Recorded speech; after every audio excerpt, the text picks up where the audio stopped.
மரித்தவர்களுக்கும் தண்டனை வழங்கும் கர்த்தர். மனித நீதிபதிகள் உயிரோடு இருப்பவர்களை மட்டுமே தண்டிக்க முடியும். ஒரு குற்றவாளி மரித்து போய்விட்டால் அந்த குற்றவாளியை வழக்கிலிருந்து நீதிபதிகள் விடுவித்து விடுவார்கள்.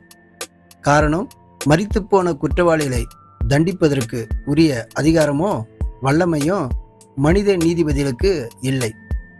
ஆனால் நம்முடைய கர்த்தராகிய இயேசு கிறிஸ்து உயிரோடு இருப்பவர்களுக்கும் மரித்தவர்களுக்கும் அவரவர் கிரியையின்படி நியாயமாய் தீர்ப்பு வழங்குவார் என்று 2 தீமோத்தேயு புஸ்தகம் 4ஆம் அதிகாரம் 1ஆம் வசனத்திலும், வெளிப்பாடு புஸ்தகம் 20ஆம் அதிகாரம் 12 மற்றும் 13ஆம் வசனத்திலும் வாசிக்கிறோம்.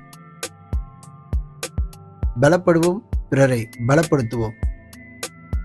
கிறிஸ்தவர்களின் சட்ட நலன் கருதி வெளியிடுவோர் கிறிஸ்டியன் லா வேர்ல்ட் வேதாகம சட்ட விழிப்புணர்வு சேனல்.